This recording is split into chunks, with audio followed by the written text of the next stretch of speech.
الرجیم بسم اللہ الرحمن الرحیم ومن الناس من یشری نفسه ابتغاء مرضات اللہ واللہ رؤوف بالعباد۔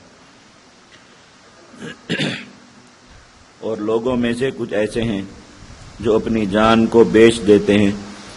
اللہ رب العزت کی رضا کو حاصل کرنے کے لیے۔ اللہ رؤوف بالعباد،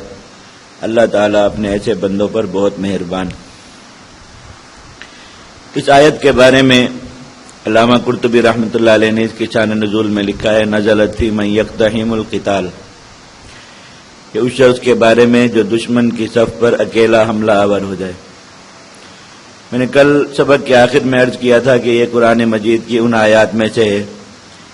جن سے فدائی حملے کے جواز پر استدلال کیا گیا، اور اسی کے ذیل میں بات چھیڑی گئی کہ اس طرح کا حملہ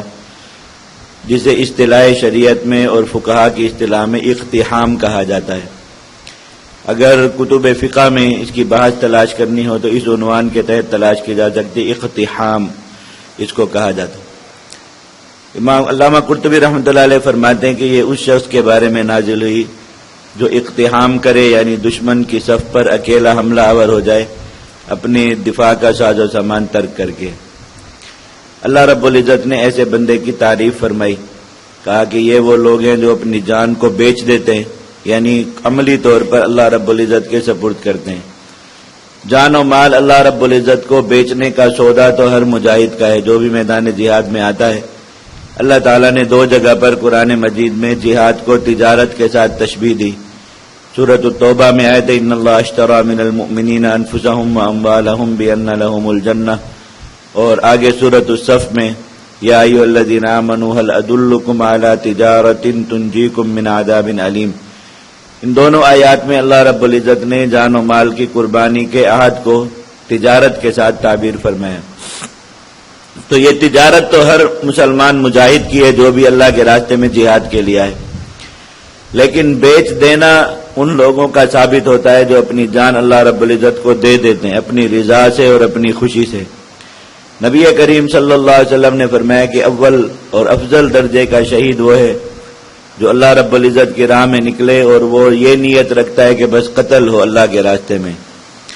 ایسے شخص کا فرمایا کہ وہ جب اللہ کے راستے میں قتل کر دیا جائے آگے بڑھ کر دشمن پر حملہ آور ہوتا ہے اس لیے تاکہ بس شہید ہو۔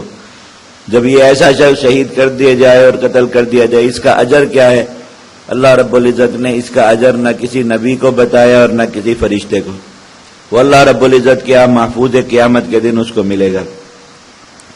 اسی کو اللہ رب العزت نے اسی بندے کی یہاں تعریف فرمائی، اور حضرات فقہا نے یہاں اقتحام کا مسئلہ چھیڑا۔ اقتحام کے جواز پر دو آیات سے استدلال کیا جاتا ہے۔ پہلی آیت یہی ہے وَمِنَ النَّاسِ مَن يَشْرِي نَفْسَهُ ابْتِغَاءَ مَرْضَاتِ اللَّهِ، اور دوسری آیت جو پیچھے ہے آپ نے پڑھی، اسی سے پیچھے جو آیت تھی وَأَنفِقُوا فِي سَبِيلِ اللَّهِ وَلَا تُلْقُوا بِأَيْدِيكُمْ إِلَى التَّهْلُكَةِ، دونوں سے وجہ استدلال میں فرق ہے لیکن دونوں آیات سے استدلال کیا جاتا ہے۔ یہ جو آیت ہے یہ ایجابی دلیل ہے فدائی حملے کے جواز کی کہ اللہ رب العزت نے ایسے شخص کی تعریف کی جو اقتحام کرے، اپنی جان کو یقینی طور پر ایسے جو ہے وہ اس میں ڈالے لڑائی میں جہاں پر اس کا شہید ہونا یقینی ہو، اور اپنے دفاع کے اسباب اور سامان کو ترک کر دے۔ اللہ تعالیٰ نے اس کی تعریف فرمائی، یہ اس کے جواز کی کھلی دلیل ہے۔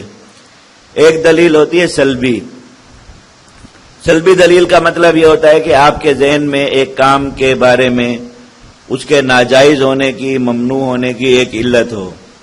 کہ فلاں علت کی وجہ سے یہ کام ممنوع ہے اور ناجائز ہونا چاہیے۔ شارع کی طرف سے یہ کیا جائے کہ اس کام میں ثابت کر دیا جائے کہ ممانعت کی وہ علت یہاں نہیں پائی جاتی، تو اس سے کام کا جواز ثابت ہو جاتا ہے۔ یعنی جواز ثابت کرنے کے دو طریقے ہوتے ہیں، یا تو علت جواز کا اثبات کیا جائے یا علت ممانعت کی نفی کی جائے، دونوں صورتوں میں جواز ثابت ہو جاتا ہے۔ یہاں پر علت جواز کا اثبات ہے کہ یہ کام اللہ رب العزت کو راضی کرنے والا اس لیے جائز ہے، اور پچھلی آیت میں علت ممانعت کی نفی ہے۔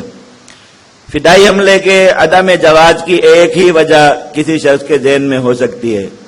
وہ یہ کہ یہ عملہ چونکہ خودکشی ہے اور خودکشی کو اللہ رب العزت نے حرام فرمایا اس لیے یہ جائز نہیں ہونا چاہیے،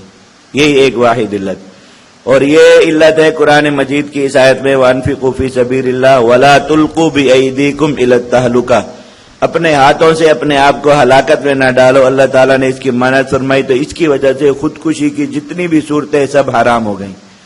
اور بظاہر دیکھنے میں یہ جو اقتحام ہے یہ بھی خودکشی لگتا ہے، اس لیے اس کے بارے میں بھی یہ کہا جا سکتا ہے کہ یہ ناجائز ہو۔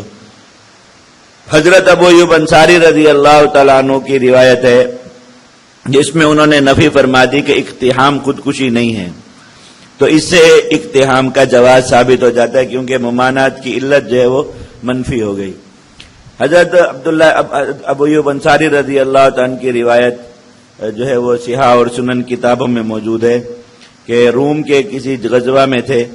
وہاں پر ایک شخص نے اسی طرح دشمن کی اپنی فوج سے نکل کر اکیلے دشمن کی فوج پر حملہ کیا،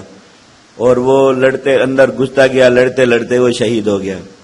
تو ادھر دیکھنے والے لوگوں نے کہا کہ اس شخص نے تو اپنے ہاتھوں سے خود کو ہلاکت میں ڈال دیا،